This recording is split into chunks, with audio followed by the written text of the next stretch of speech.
Em um pequeno vilarejo da Alsácia, 2 meninos foram alvo de forças invisíveis e malignas. Um sacerdote enfrentou o abismo, armado apenas com fé, oração e coragem. Esta é a história de Ulfurt, um caso de possessão que atravessa séculos, revelando a realidade do mal, a força da graça e o silêncio poderoso de Deus. Prepare-se para entrar em um mundo onde a batalha entre luz e trevas é real, intensa e eterna.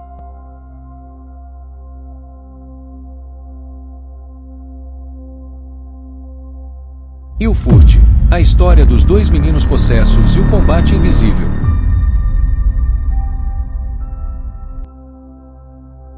Havia uma estranha quietude sobre a pequena vila de Ulfurt, na Alsácia, quando o inverno de 1864 se aproximava.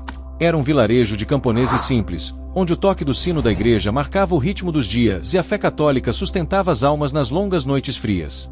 Ali, entre os campos gelados e as casas de pedra, vivia a família Burner, respeitada por sua piedade e trabalho. Ninguém imaginava que, em poucos meses, aquele lar seria palco de um dos casos de possessão mais documentados e terríveis da história da igreja. Os filhos mais novos, Joseph e Theobald, começaram a apresentar comportamentos que ninguém sabia explicar. Primeiro vieram os espasmos súbitos, como se uma força invisível os sacudisse. Depois, gritos estranhos ecoavam pela casa, vozes que não eram de crianças, mas de criaturas que pareciam zombar de tudo que era sagrado. A mãe, desesperada, procurou ajuda médica. Médicos vieram de cidades vizinhas, diagnosticando histeria, perturbação nervosa, delírio febril. Mas nenhum tratamento resultava em melhora. Logo, o povoado inteiro comentava: os meninos não suportavam a presença do crucifixo. Quando o pároco, padre Jean-Joseph Suter, os visitou levando água benta, Joseph se contorceu e gritou: "Tira isso daqui! Está queimando!" A reação foi imediata e violenta. As vozes alternavam-se entre risos, ameaças e blasfêmias, sempre em línguas que os meninos nunca haviam aprendido. O sacerdote, homem de oração e prudência, compreendeu o que estava diante dele, um caso de possessão demoníaca verdadeira. Durante as primeiras sessões de oração e discernimento, 2 espíritos se manifestaram. Diziam chamar-se Beelzebub e Uriel, embora o segundo nome, corrompido, fosse uma tentativa demoníaca de imitar o nome de um anjo. Quando interrogados sob ordem sacerdotal, revelaram detalhes sobre a história dos próprios meninos que ninguém ali poderia saber.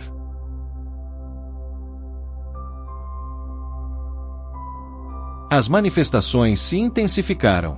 Joseph era lançado contra as paredes sem que mãos humanas o tocassem. Theobald, em transe, falava com voz múltipla, como se várias entidades falassem através dele. Ambos pareciam reconhecer, sem ver, quando um objeto abençoado estava perto. Uma simples gota de água benta provocava espasmos e gritos. Uma relíquia de santo bastava para que se agitassem como se queimados por fogo invisível. Padre Suter manteve a calma. Jejuou, confessou-se, e buscou autorização do bispo de Estrasburgo para iniciar formalmente o rito de exorcismo segundo o ritual romano. O bispo, após consultar teólogos e médicos, deu o consentimento. Nas primeiras orações do exorcismo, os demônios se manifestaram com fúria. Ela nos persegue. Não pronuncies o nome dela. Referiam-se à Santíssima Virgem Maria, cuja presença espiritual parecia esmagar os espíritos rebeldes. O sacerdote, então, segurando o rosário, invocou: Subitum praesidium confugimus, sancta Dei genitrix. E nesse momento, as vozes cessaram por instantes, como se um poder invisível tivesse imposto silêncio. Testemunhas relataram que um perfume suave se espalhou pelo quarto, contrastando com o odor insuportável que antes tomava o ambiente, sinal clássico, reconhecido pelos exorcistas, de uma presença mariana libertadora. Durante anos, o padre Suter conduziu orações, penitências e ritos em segredo pastoral. O caso foi acompanhado por autoridades eclesiásticas e observado por médicos que reconheceram o inexplicável.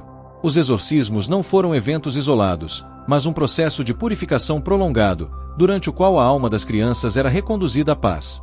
Quando finalmente os espíritos foram expulsos, ambos os meninos recobraram a serenidade e a fé. Tornaram-se, segundo testemunhos, homens piedosos e humildes, com profunda devoção à Eucaristia e à Virgem Maria. Nenhuma sequela mental foi registrada. O padre Suter, exausto, ofereceu sua vida em ação de graças pela libertação dos irmãos Burner.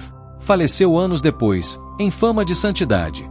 Seu túmulo, em Ulfurt, tornou-se lugar de peregrinação e orações, onde muitos fiéis testemunharam graças e curas. Décadas depois, o caso de Ilfurt inspirou gerações de exorcistas. O relato do Padre Suter foi estudado como paradigma. A autoridade do exorcista vem de Cristo, não do homem. A oração da comunidade sustenta a batalha espiritual. A presença mariana é invencível contra o mal. O sofrimento inocente não é em vão, ele se torna instrumento de graça, purificação e revelação. Os exorcismos revelam que o silêncio de Deus não é ausência, mas vigilância, permitindo que o mal se manifeste plenamente para que a vitória seja reconhecida. Quando o inimigo rugiu, a presença divina atuou de forma invisível, e a libertação dos meninos revelou algo essencial. A graça se manifesta plenamente onde o mal se revela, e a misericórdia de Deus é a arma mais poderosa, mesmo quando invisível aos olhos humanos. O eco de Ilfurt continua vivo nos exorcismos modernos. Cada sacerdote que enfrenta o mal hoje aprende com os princípios extraídos do caso. Humildade, perseverança, pureza e oração são os pilares que sustentam a batalha espiritual. Reflexão final. Ilfurt não é apenas um episódio histórico. É um farol espiritual, um lembrete do combate constante entre o bem e o mal. A história dos irmãos Burner e do Padre Suter nos ensina. Mesmo no silêncio, a misericórdia de Deus trabalha. Mesmo na dor, a graça se manifesta. E onde há fé, nenhum mal pode prevalecer. O caso de Ilfurt permanece vivo como testemunho. O mal é real, mas a vitória pertence à graça.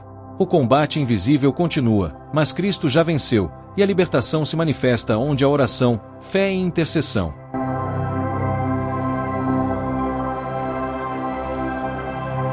Obrigado por acompanhar conosco a história dos irmãos Burner e do Padre Suter. Ilfurt nos lembra que, mesmo no silêncio e na dor, a graça de Deus nunca nos abandona. Se você foi tocado por esta história, não se esqueça de manter a fé, a oração e a vigilância espiritual. Inscreva-se no canal, ative as notificações e continue conosco nessa jornada pelo mundo invisível, onde a luz sempre vence as trevas.